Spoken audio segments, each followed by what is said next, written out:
Yeah, unfortunate for Tank. He'll be out for the rest of the season. He had a successful surgery this morning, so on to a speedy recovery. Our prayers are with Tank. Our thoughts are with him. He's been such an inspiration for our team. Just incredible young man. Happy for the season that he has as a rookie and the impact that he has as a person, as a player for our organization. But we expect to get him back for before the next off-season program. So. Coach, can you kind of take us through what you saw in the moment before you went out there when Tank got hurt? Just kind of reviewing that play. Yeah, for me, you see, we get in the end zone and there's just a big pile up there, and he's just going out to check on Tank there. You see he was obviously in some pain there. You hate to see any player down in that manner. Just unfortunate, right, to see him go out that way. Tank he's been tough for us, man. Tough blocking in the run game. Just everybody sees the explosives that he's had in the passing game. But just unselfish player that did a ton for our offensive production, right? So just still unfortunate. Hate to lose him, and just really, sad to see him. He's having such a great year, right? One of the best years you've seen from a rookie at the receiver position. So it's just unfortunate to lose him. You guys struggled a lot on third downs. Offensively, yesterday, I think 4 for 16 on third down. What do you think was, after reviewing the film, was the biggest issue on third downs? Yeah, third down, I think, is just they did a good job defensively, right, of defending some of the things that we were trying to do. Credit to them. They did a good job of stopping us on third down. Flip side, good on defense on third downs. I know the pass rush was able to get to Russell Wilson a lot better than Jaguars. When you look at the film, what were the reasons for success there in that area? For us defensively, I feel like we really executed on defense when it came to the coverage and the rush being tied together. I feel like our guys executed up front. They rushed together. They were on the same page, and back in the coverage made Russell hold the ball. That's where it starts, just with our safeties and our corners doing a really good job, linebackers being exactly where they're supposed to be. That forced Russell to hold the ball. DeMeco, you go back to October 1st with a game that wasn't decided in the last 30 seconds. You think guys like playing games like that because you had to do it so much? Yeah, for us, however those games, whatever it comes down to, whether it's, in that final drive of the last 30 seconds of the game, last minute of the game, I think for our guys, they've gotten confidence through playing in so many of those games.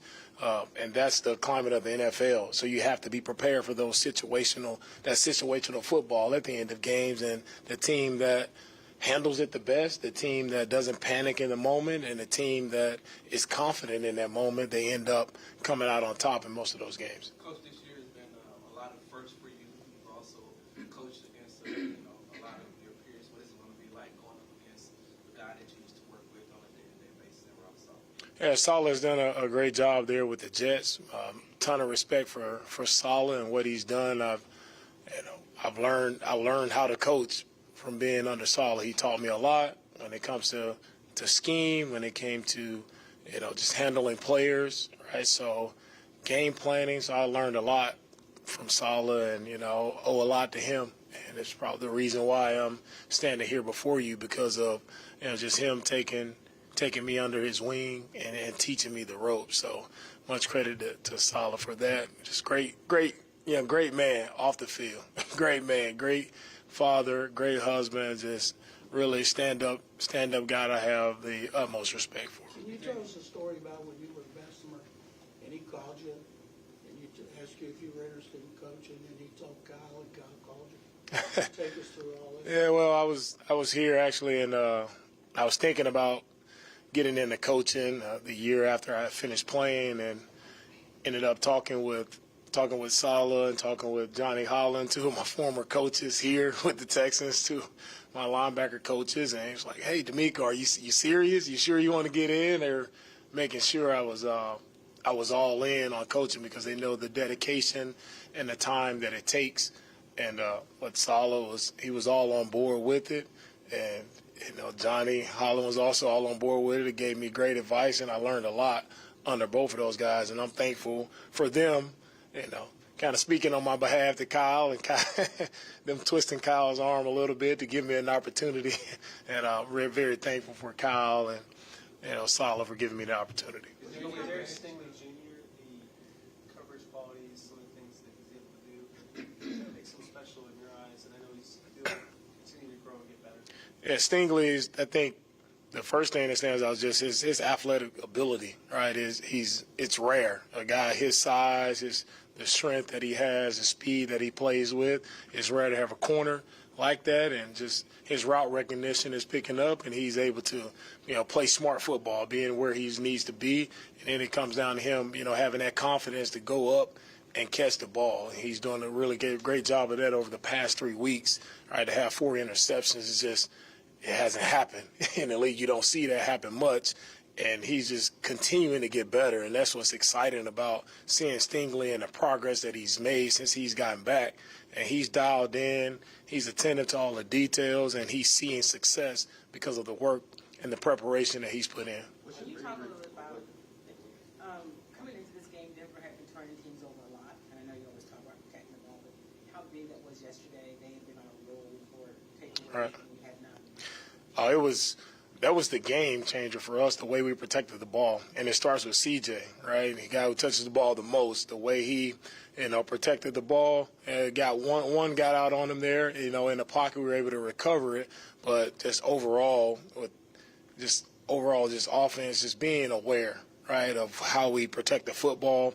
And it's not something that we were going in, scared of. It's just how we operate. We preach protecting the ball all the time, every week, no matter who our opponent is. But Denver, Vance had those guys. They were doing a really great job of attacking, and I think, just we were able to, at the receiver position, to get in some favorable spots. We were open, and CJ delivered the ball with great accuracy and made a lot of big-time explosives that kept drives going for us. Nico, you talked about how common it is to be involved in close games, but you all have been involved in 8 consecutive.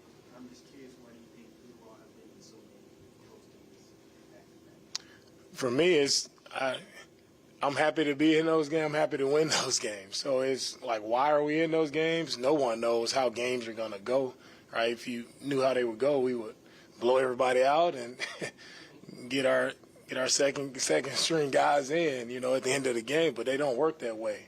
NFL, every team is good no matter who you play. Everybody has that as of any given Sunday, but it's true. Anytime you line up in this league, it's going to be tough. Everybody is good, and you have to be at your best every single week. We've been in some tight games, all right, and it's a credit to our guys for being in games, right, and being in position to compete and have an opportunity to win those games there at the end. And I'm just proud of our guys of how we've grown and how we've handled ourselves as the season has progressed in those final moments. Can you take us through what it's been like getting Jimmy Ward back healthy, and then just kind of the possibilities that you envision in your mind, what it could mean for this secondary, what you guys maybe initially realized it could be in training camp before the injuries came about? Getting Jimmy back was huge for our defense, and everyone sees it from the impact play there at the end of the game to seal the game with the interception. But it's also just his leadership.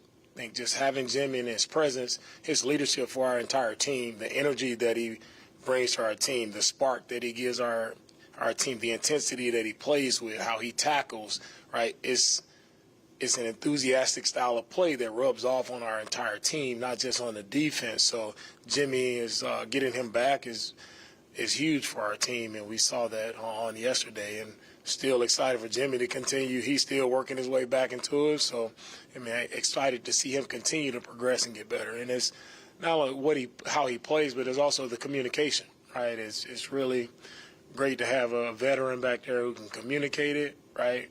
Calm everyone else down in the defense. And Jimmy is that calming force. Great communicator, great leader, and a physical player that makes impact plays.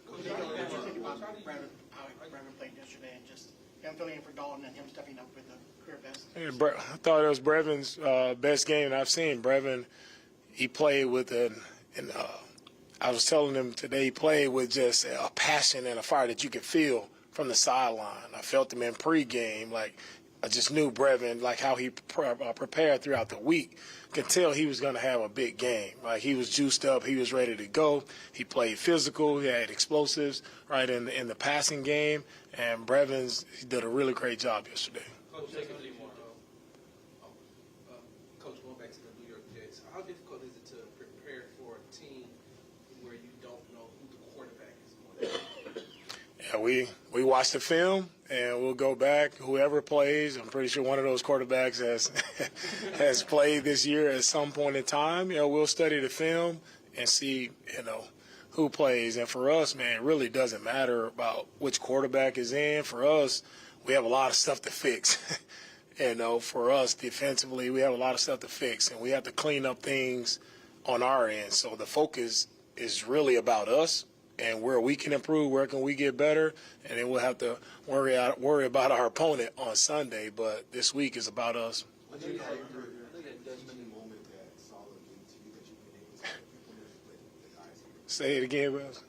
What's your favorite? I should give a lot of credit to Solid for helping us win. What is your favorite teaching thing that coaching is giving you that you've been able to apply with the Texans? I think just how you teach players. It's about not giving them so many things to work on at one time, right? And then for Salah, what I learned from him the most is just teaching players to just improve upon one thing, right? It was that one thing that you can improve on as you hit the practice field, right? Each day, what's that one thing that you're working on? That's something that stuck with me and something I think resonates with players, and where they can own it. They can go out on the field, they can put it into action, and they can actually see themselves accomplish that one thing, as opposed to trying to, focus on 5 different things, 5 different areas where you need to get better. You focus on one thing at a time, and you'll see those incremental improvements.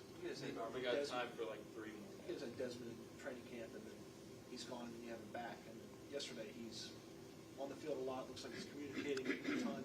What kind of work goes into, even though he's a little bit familiar with you guys, he's only been back a few weeks, getting him ready, trusting him at that level? What kind of work goes in with the staff and then work on his end as well? With Dez coming back, it starts with him, and just when you have veteran players, he's like you said, he's been here before. He understands the scheme and what we're asking to do, our calls. All right, and it's Coach Corey Onlin is really taking him under his wing and really spent a lot of one-on-one time with him to get him caught up, get him up to speed of what we're doing now. And Dez is a smart football player, instinctive player, and I think that's why you see him show up and made plays for us, even though it's his second week back with us. I think last week he made a play there at the goal line, and then this past week, just a third down play, making a big time stop right there, forcing the ball out. You see him just show up time and time again. Still things to clean up, but I think it starts from just being a veteran, playing a lot of football, seeing it, being able to make plays for us, playing instinctive, communicating, all those things matter. We'll close with Chance, Aaron, and Joe. I remember during training camp, you kind of joked that when you see Matt, the coaching staff, make him take reps off. To see that same guy, and to see his growth and development, to see the energy and effort come alive, also produce for you guys. What is it like when you see his growth? For Will, I'm really proud of what he's done throughout this entire year. It's not about just this one game. Will has done this all year. I think now he gets the spotlight because, the numbers of the sacks and those things, but that's who he's been all year, and that's what I'm most proud of. He's been consistent. He's been wreaking havoc all year, and a lot of people don't give him the praise that he deserves, but you talk about a guy who's relentless, a guy who shows up every single week and brings it, right? Opposing offenses know they have to have a plan together to stop Will Anderson, right? And that's what he presents every week, and so I'm really proud of him. Aaron and John. Do you guys feel like Bainey is trending toward this week or next week, or do you feel like maybe it could be right about now for him to get back out there? Yeah, we'll see how the week goes, and we'll see. We'll have a kick out there. Aaron, you want to kick for us? Okay, I think. Oh no, but Matt did a really good job for us this last week. One of his best games since he's been with us. He did a really good job. So proud of what Matt did for us. He stepped up and made some big time plays for us. Yeah, we'll pass. We'll pass on that one.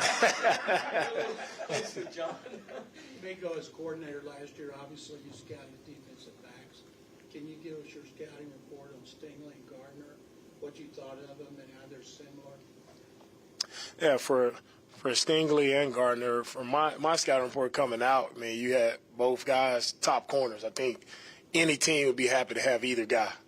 When I looked at them, it's like, which one would you want? It's like, hey, whichever's the first, the next one that's available. So it's both guys have, I think, really bright futures ahead of themselves. Two young players who are impact players. Gardner has done some great things there with the Jets. Then Stingley here with us, he's made some impact plays as well. So I think with both guys, you can't go wrong. And yeah, I'm happy to be working with Stingley and just to see his growth week after week after week, to see the growth that Stingley's had. Really happy to see where he's headed. All right, thank you guys. It's good. Omar. Get that leg right, man.